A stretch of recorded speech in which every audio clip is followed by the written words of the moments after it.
വല തൈഅസൂ മിർ റൗഹില്ലാ. അള്ളാഹുവിന്റെ കാരുണ്യത്തെക്കുറിച്ച് നിങ്ങൾ നിരാശരാകരുത്. സൂറത്ത് യൂസുഫിലെ ആയത്താണ്. ഈ ആയത്തിന്റെ പശ്ചാത്തലത്തിൽ ഹാർട്ട് ബ്രേക്കിംഗ് ആയ ഒരു കഥയുണ്ട്. ഒരു പിതാവ് തന്റെ കണ്ണിലെ കൃഷ്ണമണിയായ മകനെ നഷ്ടപ്പെടുത്തി.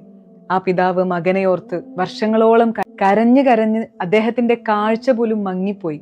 യൂസുഫ് നബി അലൈഹിസ്സലാമിന്റെ പിതാവ് യാക്കൂബ് നബി അലൈഹിസ്സലാമിനെ കുറിച്ചാണ് പറഞ്ഞത്.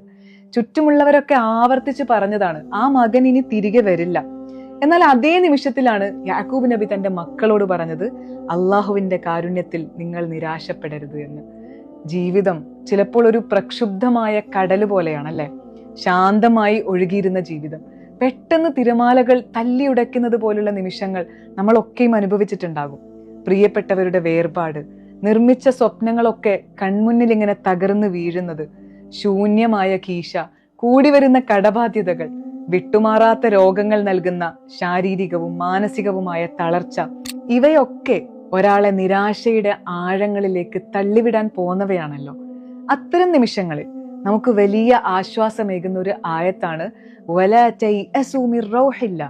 അള്ളാഹുവിന്റെ കാരുണ്യത്തെക്കുറിച്ച് നിങ്ങൾ നിരാശരാകരുത് എന്നത്. യുക്തി തോറ്റുപോയിടത്ത് വിശ്വാസം ജയിച്ച ഒരു സംഭവമാണല്ലോ യാക്കൂബ് നബി അലൈഹിസ്സലാമിൻ്റെത്. ആ വിശ്വാസത്തിന്റെ സുഗന്ധമാണ് പിന്നീട് ഈജിപ്തിൽ നിന്ന് തന്റെ മകന്റെ കുപ്പായത്തിലൂടെ യാക്കൂബ് നബിയെ തേടിയെത്തിയത്. നമ്മുടെ ജീവിതത്തിലും ഇതുപോലുള്ള നിമിഷങ്ങൾ ധാരാളം വരാം. എല്ലാ വാതിലുകളും അടഞ്ഞു എന്ന് തോന്നുന്നൊരു സമയം, എല്ലാ വഴികളും അവസാനിച്ചു എന്ന് ലോകം വിധിയെഴുതുന്ന സമയം. പക്ഷേ നാം മറക്കുന്നൊരു സത്യമുണ്ട്. വഴികൾ സൃഷ്ടിക്കുന്നവൻ, വാതിലുകൾ തുറക്കുന്നവൻ, സാഹചര്യങ്ങളെ നിയന്ത്രിക്കുന്നവൻ പരമാധികാരിയായ പടച്ച തമ്പുരാനാണ് എന്നത്. അസാധ്യമായതിനെ സാധ്യമാക്കുന്നവൻ. അതുകൊണ്ടാണ് ഖുർആൻ നിരാശയെ അത്ര കടുപ്പത്തിൽ നിരോധിക്കുന്നത്. പ്രിയപ്പെട്ടവരെ, ജീവിതം നിങ്ങളെ തളർത്താൻ ശ്രമിക്കുമ്പോൾ ഈ വചനത്തെ നെഞ്ചോട് ചേർത്ത് നോക്കൂ. നിങ്ങൾ ഒരിക്കലും ഒറ്റയ്ക്കല്ല എന്ന് മനസ്സിലാകും. നിങ്ങളുടെ ഒളിഞ്ഞും തെളിഞ്ഞുമുള്ള ഓരോ പ്രാർത്ഥനയും അള്ളാഹു കേൾക്കുന്നുണ്ടല്ലോ.